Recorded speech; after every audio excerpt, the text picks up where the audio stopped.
Sebenarnya dari segi konten bagaimana dia menyampaikan, ya nggak dibilang jelek, ya bukan masalah jelek atau bagus, itu adalah gayanya beliau, gitu kan? Ya kan pertanyaannya seperti itu nantinya. Terus apa?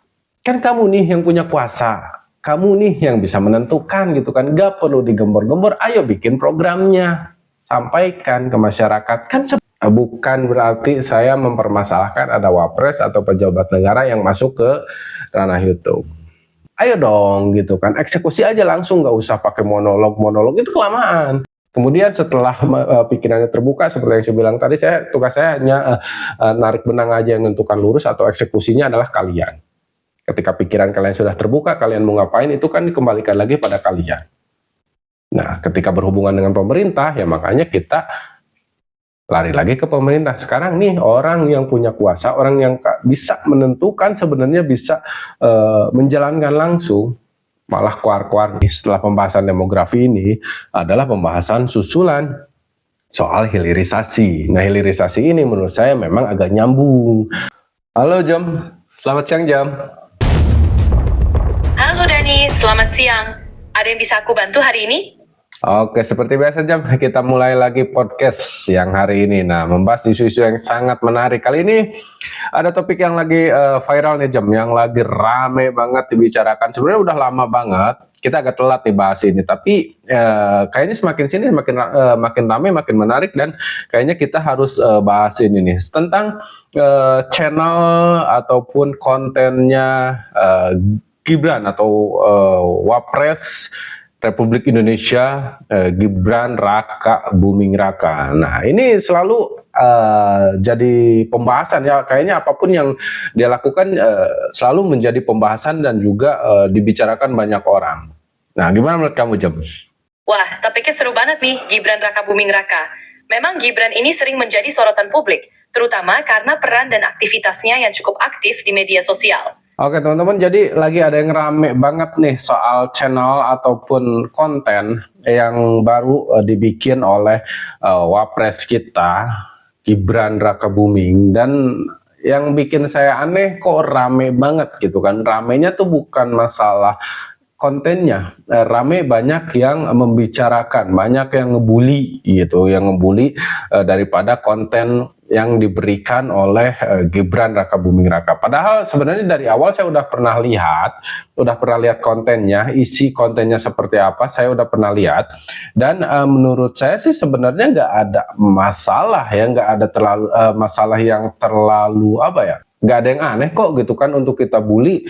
Terus kalau misalkan kita mau memuji, itu juga biasa aja gitu kan, isinya juga biasa aja. Sebagai wapres dengan konten seperti itu menurut saya biasa aja. Saya agak aneh nih ketika semakin sini kok makin rame gitu kan, banyak yang membuli, banyak yang membicarakan. Ternyata banyak temuan-temuan yang super aneh. Nah, kali ini kita bakalan bahas, cuma nanti kita akan realistis aja ya teman-teman ya. Kita kalau misalkan ada yang harus kita bully ya kita bully, kalau misalkan ada yang harus kita puji ya kita puji gitu kan. Nah, jadi banyak temuan-temuan aneh, kayak misalkan pas di viewersnya masih di bawah ya, jadi viewersnya kalah sama yang like gitu kan. Yang like-nya udah banyak banget, udah 12 ribuan kalau nggak salah, sementara viewersnya baru sekitar masih ribuan, masih di bawah 10 ribu gitu kan ya.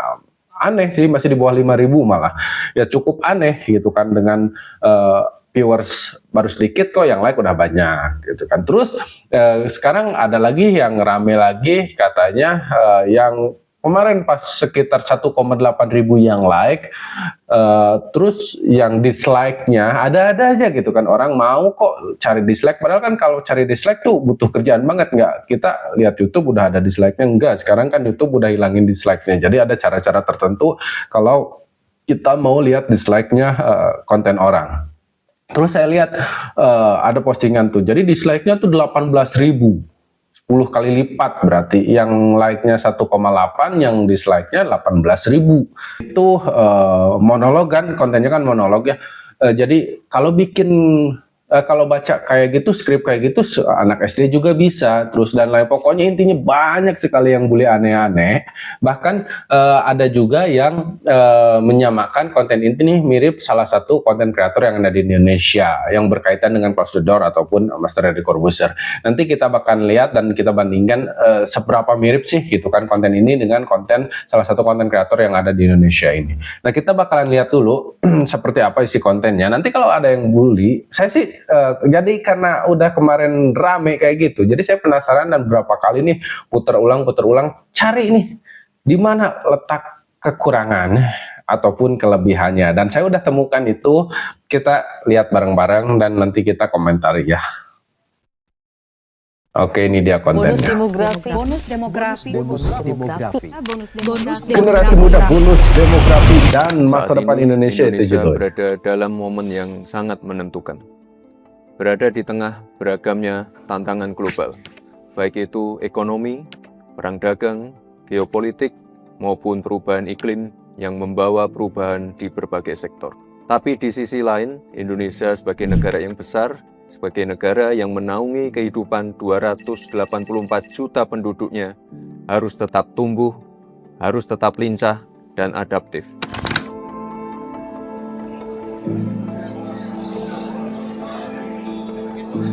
Teman-teman, tantangan ini memang ada, bahkan begitu besar. Tapi yakinlah, peluang kita juga jauh. Oke, tahan dulu sebentar sedikit-sedikit ya. Karena kan judulnya di sini kita mau komentari ya, mau kasih reaksi tentang video ataupun kontennya Mas Gibran ini. Jadi kalau kalian mau lihat full, langsung aja ke channelnya. Nah, jadi menurut saya pertama openingnya keren. Untuk dari visualnya, openingnya, editing ya, pengambilan gambarnya keren.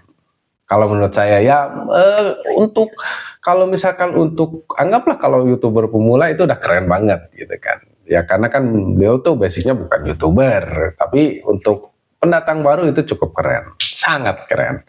Tapi ya banyak sebenarnya dengan konten-konten yang seperti ini. Kita lanjutkan. Nah, tadi judulnya itu adalah Generasi Muda, Bonus Demografi dan Masa Depan Indonesia. Kita dengarkan dulu. Jauh lebih besar. Tentu banyak yang sudah mendengar tentang bonus demografi. Kondisi di mana lebih dari separuh penduduk suatu negara berada pada usia produktif. Ya, Indonesia akan mendapatkan puncak bonus demografi di tahun 2030 sampai tahun 2045. Bismillahirrahmanirrahim. Demi Allah, saya bersumpah akan memenuhi kewajiban Presiden Republik Indonesia dengan. Nah, oke, teman-teman tahan lagi. Di sini kan ada bagian-bagian ataupun part-part gitu kan yang memang konsepnya saya agak setuju kalau netizen mirip dengan salah satu konten kreator yang ada di Indonesia. Nanti kita bakalan kasih lihat ya. Gayanya tuh memang ya ada kemiripan. Tapi ya seberapa mirip nanti kita akan komentari pas perbandingannya dengan konten kreator yang ada di Indonesia nanti ya. Dan seadil-adilnya. Sebuah kondisi yang terjadi hanya satu kali dalam sejarah peradaban sebuah bangsa. Kesempatan ini tidak akan terulang, di mana sekitar 208 juta penduduk kita akan berada di usia produktif, di mana generasi produktif, generasi muda memiliki proporsi yang lebih besar, sehingga memiliki pengaruh signifikan dalam menentukan arah kemajuan. Ini adalah peluang besar kita. Oke, stop dulu ya. Nah, di sini saya udah mulai menemukan kendala. Bukan kendala sih, ini hanya mengada-ngada aja ya. Sebenarnya kendalanya bukan di sini, nanti kita akan komentari ya. Tapi ini ngada-ngada saya aja. Bonus demografi masa depan Indonesia katanya. Kalau Indonesia sekarang lagi mendapatkan bonus demografi dengan usia produktif sangat banyak gitu kan. Dan itu hanya terjadi 1 abad sekali dalam sebuah negara katanya. Sementara kan program yang diberikan adalah Indonesia Emas tahun 2045. Sementara bonus ini didapatkan antara saat ini terus sampai kisaran tahun 2030 dan sampai kisaran tahun 2045. Nah, jadi sebenarnya ini adalah program kepemerintahan, apakah memang bonus? Nah, itu kan jadi pertanyaan nih. Tapi kembali lagi, apapun itu ya, kalau memang positif, oke lah gitu kan. Kita lanjutkan dulu. Kita nggak masuk ke ranah pemerintahannya dulu ya. Kita lanjutkan dulu. Ini adalah kesempatan emas kita untuk mengelola bonus demografi agar bukan menjadi sekedar bonus, bukan menjadi sekedar angka statistik yang fantastis, tapi justru sebagai jawaban untuk masa depan Indonesia, di mana faktor penentunya ada di teman-teman semua.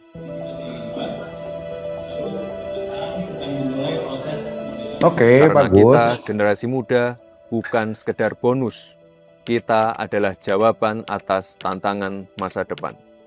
Kita lihat sendiri saat ini, banyak anak-anak muda kita yang sudah tampil di garis depan. Kemarin saya menonton film Jumbo, hasil karya animator muda Indonesia yang saat ini sudah menembus 4 juta penonton, serta akan ditayangkan di 17 negara Asia dan Eropa. Ini menjadi era baru industri animasi Indonesia. Timnas U17 kita untuk pertama kalinya lolos via kualifikasi ke Piala Dunia dan menjadi satu-satunya wakil dari Asia Tenggara. Syuting langsung dan gol! Alhamdulillah! Alhamdulillah! Gol dari Sahabi Holi atau Kohi Evandra masuk dan gol! Alhamdulillah! Gol! Evandra Floresa! Ini adalah kekuatan kita sebagai generasi muda. Kita harus selalu siap dan mempersiapkan diri. Kita harus punya mimpi besar dan keberanian untuk melakukan terobosan. Kita harus mampu beradaptasi dan menjadi penggerak kemajuan. Karena penentu di era kompetisi saat ini adalah bukan siapa yang paling kuat, tapi siapa yang paling cepat belajar, cepat beradaptasi, dan cepat memanfaatkan peluang. AI itu nggak akan menggantikan manusia. Jadi AI itu bukan ancaman. Manusia yang tidak menggunakan AI akan dikalahkan oleh manusia yang menggunakan AI. Dan saya percaya generasi muda Indonesia tidak takut tantangan. Kita adalah petarung tangguh, kita hanya butuh alasan untuk percaya. Teman-teman, membangun Indonesia yang lebih baik, Indonesia yang lebih terang adalah tanggung jawab kita bersama. Baik pemerintah, sektor swasta, akademisi, praktisi, tokoh agama, maupun masyarakat sipil. Seperti yang Bapak Presiden Prabowo selalu katakan, bahwa keberhasilan suatu bangsa, kebangkitan suatu bangsa, bukan pekerjaan 1 tahun, 5 tahun, atau bahkan 10 tahun. Bahwa ini hasil kerja keras pemerintah-pemerintah sebelum pemerintah kita. Jadi marilah kita selalu menghormati semua pihak, semua yang telah bekerja keras, pendahulu-pendahulu kita. Kita sampai di sini bukan seketika. Kita sampai di sini karena perjalanan jauh. Pembangunan bangsa itu dilakukan selama puluhan tahun dan merupakan hasil kolaborasi dan kerja keras seluruh komponen bangsa. Pemerintah tidak akan dapat melakukan pembangunan sendirian. Pemerintah tidak akan dapat bekerja sendirian dalam mewujudkan kemajuan negeri yang kita cintai ini. Oleh sebab itu, kita butuh kolaborasi, kita butuh persatuan, kita butuh budaya kompetisi yang saling membangun. Kita butuh ruang untuk tumbuh sehingga Indonesia yang lebih baik, Indonesia yang lebih terang dapat kita wujudkan bersama-sama. Terima kasih. Oke, kita kasih tepuk tangan dulu. Nah, itu dia bagaimana konten pertamanya ya, monolog pertamanya. Sebenarnya kalau isi videonya udah ada gitu kan sebelum-sebelumnya, cuman konten yang ini yang jadi menarik dan sampai saat video ini dibuat ya, udah ada beberapa sebenarnya. Jadi bukan hanya itu tuh bukan konten pertamanya gitu kan, bukan monolog satu-satunya. Oke, 17 jam yang lalu ada, 2 hari yang lalu ada, jadi 1, 2, 3, 4, 5, sudah ada 5 konten monolog yang dibuat. Satu, ini katanya kalau baca doang, semua orang juga bisa gitu kan. Oke lah gitu kan, masuk akal, tapi itu kan yang namanya kontennya mau siapapun itu kan belum tentu kan dia yang bikin, dia yang bacakan, dia yang tampil gitu kan. Ada juga, bisa juga dia menggunakan tim dan lain-lain, itu sah-sah aja. Misalkan kayak pengambilan gambar, kan nggak mungkin kalau misalkan konten kita bagus dari segi gambarnya, terus kita komentarin, wah itu mah yang ngambil gambar bukan dia gitu kan, dia cuma tampil doang. Ya kan memang seperti itu pembelaannya kan seperti itu. Nah, jadi kalau untuk segi konten bisa aja ya, kecuali memang orang-orang tertentu nih, misalkan kayak saya kan belum punya tim khusus gitu kan, jadi apapun yang saya bikin ya saya dari cari referensi, cari ide konten segala macam itu sendiri gitu kan. Bahkan kalau kalian lihat nih, saya ini pakai lighting apa segala macam, saya yang susun sendiri, sampai pengambilan gambar saya yang setting sendiri, sampai editing, upload dan lain-lain masih sendiri. Nah itu bedanya gitu kan nggak mungkin Wapres ngurusin sampai sedetail itu, kerjaannya gimana gitu kan. Nah itu satu, jadi perlu dipahami juga teman-teman ya, kalau misalkan mau konten itu kan bukan berarti segala sesuatunya harus sendiri. Kita nih kalau misalkan punya ide, sebenarnya cukup pengen kayak gini gitu kan, nah kita bikin. Terus yang jadi masalahnya kenapa? Ini versi saya teman-teman, versi saya yang jadi kekurangannya. Ini dilakukan oleh pejabat negara. Ini dilakukan oleh Wapres. Sementara bukan berarti saya mempermasalahkan ada Wapres atau pejabat negara yang masuk ke ranah YouTube.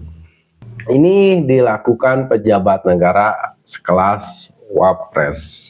Beliau memonologkan, salah satunya juga seperti tadi, kita perlu kolaborasi dan lain-lain. Oke, anggap saya yang monolog seperti tadi, atau misalkan rekan-rekan YouTuber yang lain yang melakukan monolog atau pembahasan seperti tadi. Terus kalian yang nonton, kalian merasa, wah ini masuk akal, ini keren. Oke, kita lakukan. Tadi kan saya bahas pemerintah misalkan, berarti kita harus kolaborasi, itu kan kata saya. Berarti kalian berpikir, wah bener nih, harus ada kolaborasi antara pemuda kreatif, anak muda kreatif, masa produktif, dan juga pemerintah. Oh berarti kita harus lari ke pemerintah. Kan kurang lebih seperti itu. Saya hanya tarik benangnya aja. Soal eksekusi kalian yang lakukan kan seperti itu. Nah ini dilakukan oleh pejabat pemerintah yang dia menggembor-gemborkan bahwa Indonesia akan gini, Indonesia tuh lagi kondisinya lagi kayak gini, kita nih sebagai masyarakat harus gini. Iya betul, terus apa? Gitu kan? Ya kan pertanyaannya seperti itu nantinya. Terus apa? Maksudnya apa tuh? Kan kamu nih yang punya kuasa, kamu nih yang bisa menentukan gitu kan, gak perlu digembor-gembor, ayo bikin programnya, sampaikan ke masyarakat, kan seperti itu harusnya.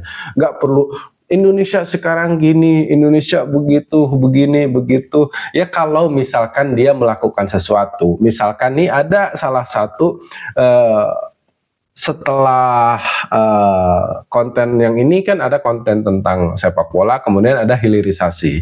Oke, kita ke hilirisasi. Soal hilirisasi, itu kan program yang memang sedang digembur-gemburkan oleh Pak Prabowo, oleh presiden kita.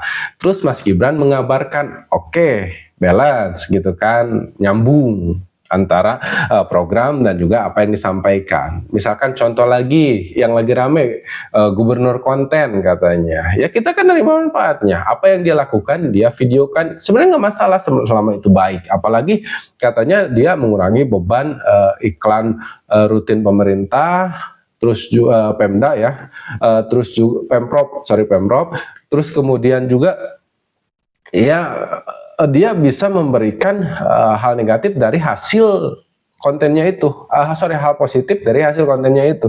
Nah, itu kan masih nyambung. Sementara ini gitu kan, dia misalkan saya nih, anggap saya mengkritisi pemerintah gitu kan. Nah, nantinya kan kalian, oh iya betul, oke, lari ke pemerintah. Nah, sekarang dia bahwa pemerintah tuh sekarang kita lagi ini, sekarang wah kita lagi keren-kerennya. Ya terus apa gitu kan? Lalu apa? Apakah kamu minta kita untuk eksekusi gitu kan? Kan kamu bilang tadi misalkan beliau bilang, Mas Gibran bilang harus kolaborasi. Oke, kolaborasi. Nah, kan kamu tahu nih lagi masa produktif. Nah, kamu nih sebagai penguasanya, misalkan Mas Gibran sebagai penguasa, yang harus dilakukan itu apa? Ini orang-orang di masa produktif ada lagi banyak, Indonesia lagi masa emas nih, katanya mendekati masa emas. Terus kekuasaan kan lagi beliau pegang nih, Mas Gibran lagi pegang. Ayo dong gitu kan, eksekusi aja langsung, nggak usah pakai monolog itu kelamaan. Eksekusi aja nih, kita nih mendekati Indonesia emas, masa produktif banyak. Nah, kita nih sebagai pemerintah harus apa? Yuk kita ajak kolaborasi. Nah, siapa yang bisa kayak gini, siapa yang ahli di sini, ahli begitu gitu kan. Itu kan tinggal dicari kan banyak. Nah, realisasikanlah. Nah, itu yang saya maksud. Jadi perlu dibedakan nih, ketika monolog yang dilakukan oleh konten kreator, saya bukan mempermasalahkan beliau masuk ke ranah YouTube atau seperti apa. Tapi ketika monolog dilakukan oleh konten kreator, itu kan membuka pikiran banyak masyarakat. Kemudian setelah pikirannya terbuka, seperti yang saya bilang tadi, tugas saya hanya narik benang aja yang menentukan lurus, atau eksekusinya adalah kalian. Ketika pikiran kalian sudah terbuka, kalian mau ngapain, itu kan dikembalikan lagi pada kalian. Nah, ketika berhubungan dengan pemerintah, ya makanya kita lari lagi ke pemerintah. Sekarang nih, orang yang punya kuasa, orang yang bisa menentukan, sebenarnya bisa menjalankan langsung, malah keluar-keluar. Itu versi saya pribadi. Sebenarnya dari segi konten bagaimana dia menyampaikan, ya nggak dibilang jelek, ya bukan masalah jelek atau bagus, itu adalah gayanya beliau. Kalau masalah pengambilan gambar, gaya, editing dan lain-lain sebagai macam semacamnya, nggak jelek-jelek amat gitu kan. Nah, dari isinya pun sebenarnya, dari isi pembicaranya, kalau itu disampaikan oleh konten kreator, itu bagus. Hanya kembali lagi mungkin posisinya kurang tepat posisi beliau sebagai presiden, itu menurut saya pribadi. Adapun masalah like, dislike ataupun viewers atau apapun itu, ya kita nggak tahu lah ya gitu kan. Mungkin itu sebagian upaya untuk pengembangan channel baru, channelnya juga kan masih baru. Nah, ternyata dan setelah pembahasan masalah setelah pembahasan demografi ini adalah pembahasan susulan soal hilirisasi. Nah, hilirisasi ini menurut saya memang agak nyambung ya, seperti yang saya bilang tadi, harusnya memang seperti itu. Pemerintah nih udah jalankan, dia memonologan untuk menjelaskan nih. Kan kalau misalkan dari pidato, apalagi lihatnya kadang dari media yang potongan-potongan sedikit-sedikit kan kurang jelas. Nah, sekarang nih program pemerintah lagi gini, lagi begitu. Adapun yang jadi keluh kesah masyarakat, nah dihajar lagi, diselesaikan, diperjelas gitu kan dengan konten-konten seperti ini, nyambung. Oke, bagus. Kalau menurut saya bagus seperti itu ya. Seperti yang hilirisasi ini saya melihatnya nggak semua ya. Saya baru lihat sedikit kalau untuk yang hilirisasi, dan memang dari konteksnya itu udah bagus banget kalau menurut saya. Nah, kemudian ada juga yang ada hilirisasi 2, kemudian ada juga AI dan juga coding gitu kan. Nah, kembali lagi kalau AI dan coding ada juga nih salah satu yang mempermasalahkan masalah film apa sih tadi, film yang kartun itu kan, yang film kartun ini katanya kan Mas Gibran dituding juga katanya cuma numpang tenar aja di film tersebut atau di animasi tersebut, karena peran pemerintah itu sama sekali tidak ada di pembuatan film tersebut. Bahkan Mas Gibran selalu menggembor-gemborkan untuk membuat apa namanya, animasi tersebut dengan AI dan lain-lain, sementara itu bertolak belakang dengan para kreator ataupun animator yang membuat film-film seperti ini. Tapi ya kembali lagi nggak ada salahnya juga kan kalau misalnya kita pakai AI untuk bikin animasi kreasi kayak gitu, sah-sah aja sih sebenarnya, itu tinggal prinsip aja. Tapi ya kembali lagi kalau misalkan dia dibilang numpang tenar dengan nonton ataupun hadir di film tersebut sementara Mas Gibran ini pada awalnya tidak memberikan kontribusi, yaitu masalahnya beda lagi cerita. Nah sekarang kita akan bandingkan video tadi, video Gibran Raka Buming, channelnya adalah Gibran Raka Buming ya, dengan salah satu video atau konten kreator yang ada di Indonesia, namanya Ferry Irwandi. Nah kalau kalian lihat channelnya pasti ada logo nih datanya Close the Door gitu kan, itu biasanya kolaborasi ataupun semacam kerjasama gitu kan, kerjasama dengan Close the Door atau dari Corbuzier, bukan berarti itu channelnya dari Corbuzier ya. Bonus demografi. Ferry Irwandi. Saat ini Oke. Indonesia Halo warga berada sipil dalam sekalian, Kita lihat ya, Bonus demografi. banyak orang yang menyamakan. Kita lihat Saat ini seberapa sama sih. Indonesia Halo warga sipil dalam sekalian, baru momen aja yang kemarin gue sangat melihat dunia menentukan. spektator indeks yang menyatakan bahwa Berada di Indonesia tengah saat ini berada di beragamnya titik tantangan inflasi global, terendahnya sejak tahun baik 2000 itu yaitu ekonomi, 0,76%. perang dagang, Beberapa pihak geopolitik, mengglorifikasi hal ini, maupun merayakan perubahan hal ini iklim dan menganggap yang hal ini membawa sebagai sebuah perubahan pencapaian. di Tapi berbagai menurut sektor. gue, Tapi ketika di kita sisi lain, bicara secara Indonesia sebagai lebih holistik, negara kita lihat bigger picture sebagai ya. negara Kita yang lihat Sedikit aja di sini kita udah bisa lihat ini yang mungkin dimaksud sama oleh netizen dari gaya, dari tampilan-tampilan seperti ini, terus dari konsep ya, dari konsepnya. Oke, kalau kita berbicara mirip, ya dari pengambilan gambar, konsep ataupun tema konten, anggap saja mirip gitu kan, sama mirip. Kalau dibilang nyontek, ya bisa jadi nyontek. Cuman masalahnya gini, ketika mirip, ketika nyontek gitu kan, selama itu kan isinya pembahasannya beda, misalkan dengan apa namanya, ataupun tema-temanya gitu kan beda gitu kan, apa tema yang diangkat itu beda, ya masalahnya apa gitu kan, masalahnya di mana. Kalaupun ada tema yang kesamaan, yang hampir sama gitu kan, sebenarnya kalau menurut saya di YouTube itu wajar gitu kan, selama kita tidak apa namanya 100% memposting punya orang gitu kan. Nah itu baru salah gitu kan. Seperti misalkan sekarang saya lagi nge-review gitu kan, ya mungkin banyak nih orang yang punya konten nge-review kayak gini gitu kan, bukan mungkin ya, banyak gitu kan di seluruh dunia gitu kan. Kayak misalkan sekarang saya ngobrol sama si Ijem gitu kan, sebenarnya ada gitu kan, ada beberapa channel meskipun nggak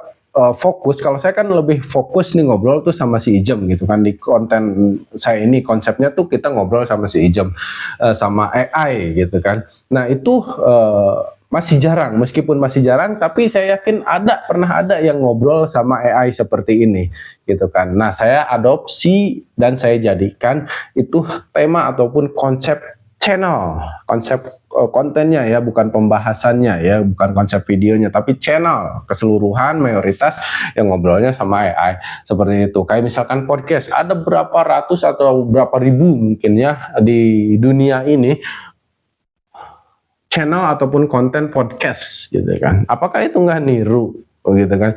Kita lihat nih Close the Door ataupun Master dari Corbuzier, ada berapa konten podcast yang atau konten-konten yang belakangnya tuh bata merah gitu kan? Ada banyak, bukankah itu jelas niru gitu kan? Tapi ya sah-sah aja, kalau menurut saya sah-sah aja selama itu kan nggak 100%, dan apalagi kalau misalkan kita memberikan pembahasan ataupun bisa menarik penonton ataupun netizen lebih banyak lagi, ya itu kan membuktikan kalau apa yang kita suguhkan itu lebih menarik. Nah kalau menurut saya kan seperti itu berbicara kalau kita berbicara soal konten ataupun kemiripan.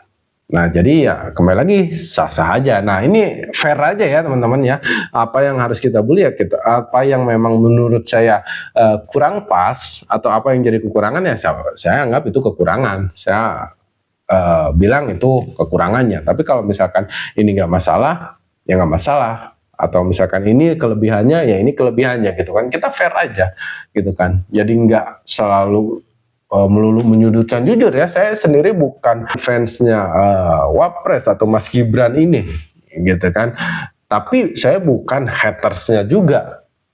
Saya menganggap ya udahlah, dia udah menjabat sebagai Wapres gitu kan, pemimpin kita, ya udah gitu kan, mau apa lagi. Dari awal pun saya bukan projo. Nah, saya jujur-jujuran aja di sini ya, saya bukan projo gitu kan. Tapi ketika beliau menjabat presiden, ya udahlah gitu kan, mau apa lagi. Nah, kalau untuk Pak Prabowo, jujur saya memang fans. Tapi kan sebagai di sini ketika ada apapun yang dibahas di sini, kita kan fair-fairan. Apa yang memang jadi realita itu yang kita angkat, kan seperti itu. Termasuk konten, salah satu konten ini yang menurut saya, pendapat saya seperti itu. Kalau misalnya kalian punya pendapat lain, ayo jangan ragu, gak usah lama-lama, langsung aja tulis di kolom komentar. Kita lanjutkan diskusinya di sana. Oke, terima kasih banyak sudah nonton sampai sejauh ini. Saya pamit. Assalamualaikum warahmatullahi wabarakatuh.